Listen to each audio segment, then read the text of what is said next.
The attack began in February 2025 with initial access, which corresponds to Phase 8.1 initial access and our forensic analysis. Scattered Spider affiliates contacted the outsourced TCS help desk while impersonating an MNS employee. Through a voice phishing or vishing attack, they convinced the help desk agent to perform an unauthorized password reset. This gave the attackers legitimate network credentials without exploiting any technical vulnerability, demonstrating how social engineering can bypass even well-secured systems.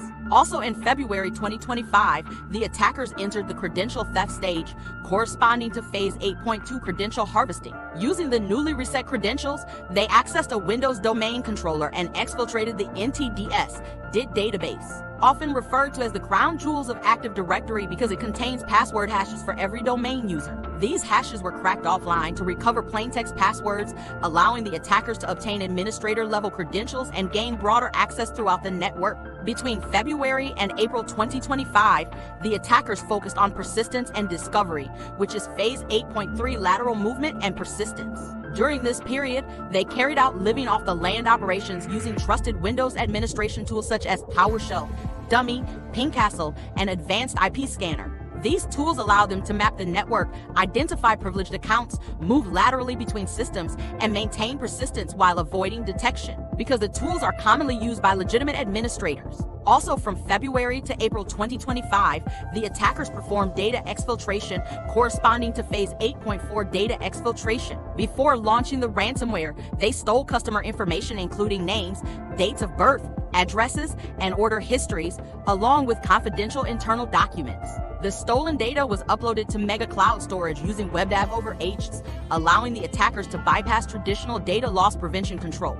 This made the incident a classic double extortion attack where data is stolen before systems are encrypted to increase pressure on the victim. The next key period is 19th to April 21st, 2025, labeled as Easter Discovery. During the Easter weekend, customers began reporting problems with contactless payments and click and collect services. These service disruptions alerted the MNS IT team, who detected suspicious activity and initiated the company's incident response procedures. On April 22, 2025, MNS made its public disclosure. The company submitted a regulatory news service announcement to the London Stock Exchange, officially informing the public of the cybersecurity incident. At the same time, specialist incident response teams from CrowdStrike, Microsoft Deferred, and FNX24 were brought in to assist with the forensic investigation and system recovery. On the 23rd of April, the attacker sent a ransom note to CEO Stuart Macon from a compromised M&S employee account. The email confirmed that company servers had been encrypted and demanded payment while threatening further consequences if the ransom was not paid. The attack reached its final technical stage on the 24th of April 2025 with ransomware deployment, which corresponds to Phase 8.5 DragonForce ransomware execution. The DragonForce ransomware payload was deployed across VMware ESX iHosts, encrypting virtual machines that supported e-commerce, logistics, and payment processing. This effectively crippled M&S's digital operations and marked the beginning of a 46-day service outage. On the 25th of April, M&S suspended all online orders through its website and mobile application, revoked remote VPN access, and returned many stores to manual paper-based operations. As the disruption continued into early May, logistics operations were heavily affected. Gift card and loyalty services remained offline, and the company suffered an estimated £3.8 million in online revenue losses each week. On the 13th of May 2025, M&S officially confirmed that customer personal information, including names, home addresses, and dates of birth, had been accessed. Fortunately, payment card information and passwords were not confirmed to have been stolen.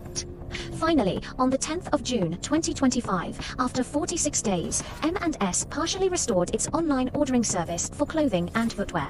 This marked the beginning of recovery from one of the most significant ransomware attacks ever experienced by a major UK retailer.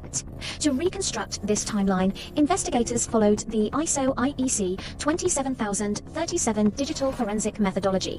Identify, collect, acquire, and preserve digital evidence. Evidence from Active Directory, CrowdStrike, and scene logs was correlated to reconstruct every phase from the initial phishing call to recovery. Overall, this timeline highlights the importance of strong identity verification, continuous monitoring, and effective digital forensic investigation.